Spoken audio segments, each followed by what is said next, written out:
నిర్గమకాండము 26వ అధ్యాయము. మరియు నీవు 10 తెరలలో ఒక మందిరమును చేయవలెను. నీల ధూమ్ర రక్తవర్ణములు గల పేనిన సన్నపు నారతో వాటిని చిత్రకారుని పని అయిన కెరూబులు గల వాటినిగా చేయవలెను. ప్రతి తెర పొడుగు 28 మూరలు, ప్రతి తెర వెడల్పు 4 మూరలు. ఆ తెరలన్నిటికీ ఒకటే కొలత. 5 తెరలను ఒకదానితో ఒకటి కూర్పవలెను. మిగిలిన 5 తెరలను ఒకదానితో ఒకటి కూర్పవలెను. తెరల కూర్పు చివరను మొదటి తెర అంచున నీలి నూలుతో కొలుకులను చేయవలెను. రెండవ కూర్పునందలి వెలుపలి తెర చివరను అట్లు చేయవలెను. ఒక తెరలో 50 కొలుకులను చేసి ఆ కొలుకులు ఒకదానినొకటి తగులుకొనున్నట్లు ఆ రెండవ కూర్పునందలి తెర అంచున 50 కొలుకులను చేయవలెను. మరియు 50 బంగారు గుండీలను చేసి ఆ గుండీల చేత ఆ తెరలను ఒకదానితో ఒకటి కూర్పవలెను. అది ఒకటే మందిరమగును. మరియు మందిరము పైని గుడారముగా మేక వెంట్రుకలతో తెరలు చేయవలెను. 11 తెరలను చేయవలెను.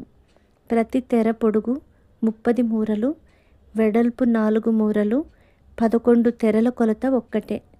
5 తెరలను ఒకటిగాను, 6 తెరలను ఒకటిగాను ఒకదానికొకటి కూర్పవలెను. 6వ తెరను గుడారపు ఎదుటి భాగమున మడవవలెను. తెరల కూర్పునకు వెలుపలనున్న తెర అంచున 50 కొలుకులను, రెండవ కూర్పునందలి తెర అంచున 50 కొలుకులను చేయవలెను. మరియు 50 ఇత్తడి గుండీలను చేసి ఒకటే గుడారమగునట్లు ఆ గుండీలను ఆ కొలుకులకు తగిలించి దాని కూర్పవలెను.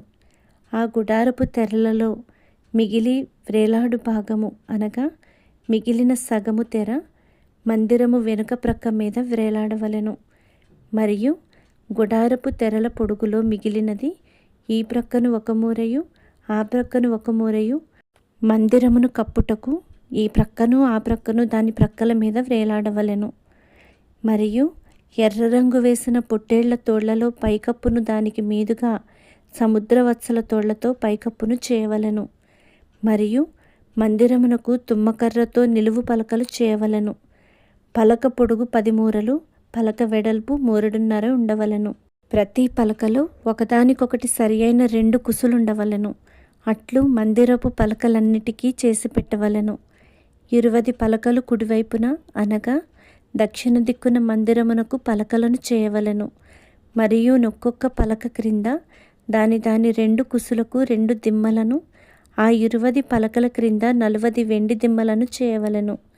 మందిరపు రెండవ ప్రక్కను అనగా ఉత్తర దిక్కున ఒక్కొక్క పలక క్రింద 2 దిమ్మలు, 20 పలకలును, వాటి 40 వెండి దిమ్మలు ఉండవలెను. పడమటి తట్టు మందిరము యొక్క వెనుక ప్రక్కకు 6 పలకలను చేయవలెను. మరియు ఆ వెనుక ప్రక్కను మందిరము యొక్క మూలలకు 2 పలకలను చేయవలెను. అవి అడుగున కూర్చబడి శిఖరమున మొదటి ఉంగరము దనుక ఒకదానితో ఒకటి అతికింపబడవలెను. అట్లు ఆ రెంటికి ఉండవలెను. అవి 2 మూలలకుండును. పలకలు 8, వాటి వెండి దిమ్మలు 16. ఒక్కొక్క పలక క్రింద 2 దిమ్మలుండవలెను. తుమ్మకర్రతో అడ్డకర్రలను చేయవలెను. మందిరము యొక్క ఒక ప్రక్క పలకలకు 5 అడ్డకర్రలను, మందిరము యొక్క రెండవ ప్రక్క పలకలకు 5 అడ్డుకర్రలను, పడమటి వైపున మందిరము యొక్క ప్రక్క పలకలకు 5 అడ్డకర్రలను ఉండవలెను. ఆ పలకల మధ్య నుండి నడిమి అడ్డకర్ర ఈ కొన నుండి ఆ కొన వరకు చేరి ఉండవలెను. ఆ పలకలకు బంగారు రేకును పొదిగించి వాటి అడ్డకర్రలుండు వాటి ఉంగరములను బంగారుతో చేసి అడ్డకర్రలకును బంగారు రేకును పొదిగింపవలెను. అప్పుడు కొండ మీద నీకు కనపరచబడిన దాని పోలిక చొప్పున మందిరమును నిలువబెట్టవలెను. మరియు నీవు నీల ధూమ్ర రక్తవర్ణములు గల ఒక అడ్డతెరను పేనిన సన్ననారతో చేయవలెను. అది చిత్రకారుని పని అయిన కెరూబులు గలదిగా చేయవలెను. తుమ్మకర్రతో చేయబడి బంగారు రేకు పొదిగిన 4 స్తంభముల మీద దాని వేయవలెను. దాని వంకులు బంగారువి, వాటి దిమ్మలు వెండివి. ఆ అడ్డతెరను ఆ కొలుకుల క్రింద తగిలించి సాక్ష్యపు మందసము అడ్డతెర లోపలికి తేవలెను. ఆ అడ్డతెర పరిశుద్ధ స్థలమును అతి పరిశుద్ధ స్థలమును వేరు చేయును. అతి పరిశుద్ధ స్థలములో సాక్ష్యపు మందసము మీద కరుణాపీఠమును ఉంచవలెను. అడ్డతెర వెలుపల బల్లను, ఆ బల్ల ఎదుట దక్షిణపు వైపుననున్న మందిరము యొక్క ఉత్తర దిక్కున దీపవృక్షమును ఉంచవలెను.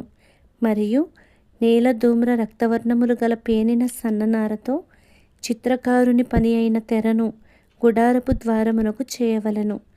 ఆ తెరకు 5 స్తంభములను తుమ్మకర్రతో చేసి వాటికి బంగారు రేకు పొదిగింపవలెను.